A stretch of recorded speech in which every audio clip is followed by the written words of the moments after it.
ഉത്കണ്ഠ നമുക്ക് എല്ലാവർക്കും ഉമ്മമാരും ഉപ്പമാരും എല്ലാവർക്കും ഉണ്ടാകുന്നതാവില്ലേ. പക്ഷേ പല ഉമ്മമാരും സ്പെൻഡ് ചെയ്യൽ എവിടെയാണെന്നറിയോ? കിച്ചണിലാണ്. അവർക്ക് ഹസ്ബൻഡ് ഉണ്ടാവും, ഹസ്ബൻഡിന് ജോലിയായിരിക്കും, മക്കളുണ്ടാവും, അവർക്ക് സ്കൂൾ ഉണ്ടായിരിക്കും. ഈ മക്കളും ഹസ്ബൻഡും ഒക്കെ തിരിച്ച് വീട്ടിലെത്തുമ്പോൾ ഉമ്മ എന്തായിട്ടുണ്ടാവും? ടേബിളിലൊക്കെ കറക്റ്റാക്കിയിട്ട്, ടേബിളൊക്കെ നീറ്റാക്കിയിട്ട് അവിടെ അവർക്കുള്ള ഭക്ഷണമൊക്കെ കറക്റ്റാക്കി വെച്ചിട്ടുണ്ടാവും അല്ലേ? അപ്പോൾ ഇനിയിപ്പോൾ ഞാനിപ്പോൾ പറയാൻ പോകുന്ന ഒരു കുഞ്ഞൊരു കഥയാണ്. ഇപ്പോൾ ഈ ഒരു ഉമ്മ ഉണ്ട്, അതുപോലെ ഉമ്മക്ക് 2 മക്കളുണ്ട്, ഒരു ഹസ്ബൻഡും ഉണ്ട്. അപ്പോൾ ഈ ഉമ്മ എപ്പോഴും ഉമ്മാൻ്റെ ലോകം എന്ന് പറയുന്നത് ഈ കിച്ചണാണ്. അങ്ങനെ ഈ മക്കളും ഹസ്ബൻഡും ഒക്കെ സ്കൂൾ കഴിഞ്ഞ് വീട്ടിലെത്തുമ്പോൾ ഒരു 5 മണിയാവും. അപ്പോൾ അപ്പോഴത്തേക്ക് ഭക്ഷണം എല്ലാം റെഡി ആക്കിയിട്ട് ടേബിളിൽ വെക്കും. എന്നിട്ട് അവരെല്ലാവരും ഒരുമിച്ച് ഭക്ഷണം കഴിക്കും. ഇങ്ങനെ തുടർന്നു. അത് കഴിഞ്ഞിട്ട് ഒരു ദിവസം അവർ വന്ന് ഉമ്മ അവർക്ക് ടേബിളിൽ കറക്റ്റാക്കി വെച്ചിട്ടുണ്ട്.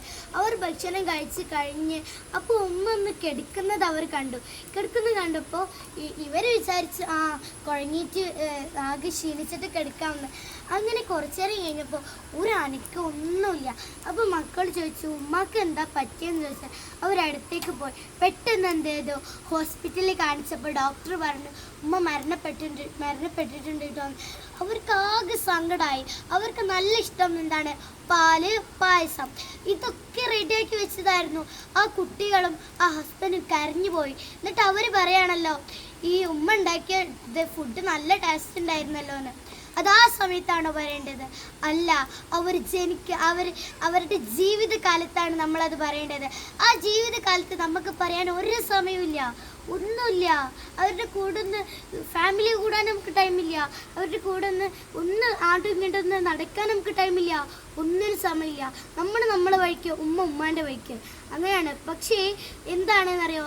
നമ്മൾ ഇതൊക്കെ ചെയ്തിട്ട് ഉമ്മാക്ക് കിടക്കുന്നതിന് മുന്നേ ഉമ്മാക്ക് ഒരു കിസ്സൊക്കെ കൊടുത്തിട്ട്, ഹഗ്ഗൊക്കെ കൊടുത്തിട്ട് ഒന്ന് കിടക്കുകയാണെങ്കിൽ ആ ദിവസം മുഴുവനും ഉമ്മാൻ്റെ ചിരികൾ കാണണം. ഏത് സമയത്തായാലും അതുപോലെ തന്നെ അവർ സങ്കടം വരുന്ന സമയത്താണെങ്കിൽ നമ്മൾ എന്ത് ചെയ്യുക? ഒരു ചിരിയൊക്കെ കൊടുത്തിട്ട്, ഒരു കിസ്സൊക്കെ കൊടുത്തിട്ട്, ഒരു ഹഗ്ഗൊക്കെ കൊടുത്താൽ എന്ത് ചെയ്യുന്നറിയോ? എന്ത് ചെയ്യും? അവർക്കും ആ ടൈം അവർക്ക് നല്ല സന്തോഷമായിരിക്കും. അവരുടെ സങ്കടക്ക് എവിടേക്കാ പോയെന്ന് പറയാൻ പറ്റില്ല. ആ ഒരു സന്തോഷം നമുക്കുണ്ടാവും, അതുപോലെ തന്നെ അവർക്കുണ്ടാവും. പക്ഷേ ഏതൊരു സമയത്താണെങ്കിലും നമ്മുടെ ഉമ്മമാരോട് അവർ പറഞ്ഞാൽ എന്തെങ്കിലും മടിക്കോ? നോ പ്രോബ്ലം, ഒന്നും പ്രശ്നമില്ല. എന്തുകൊണ്ടാണ്? നമ്മുടെ അമ്മമാരാണ്, നമ്മളെ ജനിപ്പിച്ച അമ്മമാരാണ്. No problem. മറ്റാൾക്കാരൊന്നുമില്ലല്ലോ. നമ്മുടെ കൂടെ നിൽക്കുന്ന, നമ്മുടെ സപ്പോർട്ട് ചെയ്യുന്ന, നമ്മളെ ജനിപ്പിച്ച ഉമ്മയാണ്, ഉപ്പയാണ്. ഒരു പ്രശ്നവുമില്ല. അപ്പം എന്ത് ചെയ്യുക? ഇന്ന് തൊട്ടന്നെ അതൊക്കെ തുടങ്ങുക. എന്നിട്ട് ആ ഉമ്മാൻ്റെ മുഖത്തുള്ള ചിരി ഒന്ന് നിങ്ങൾ നോക്കുക. ആ ചിരി നോക്കിയാൽ ഉപ്പാൻ്റെ മുഖങ്ങൾ കാണണം, ആ ഫാമിലിയുടെ മുഖങ്ങൾ കാണണം. ചിരിയോട് ചിരിയായിരിക്കും. ഏത് സമയത്തും അവർക്ക് ആ ചിരി മാത്രമേ ഉണ്ടാവുള്ളൂ. ആ ചിരി അവരുടെ ഒരിക്കലും മാഞ്ഞു പോകില്ല. Thank you.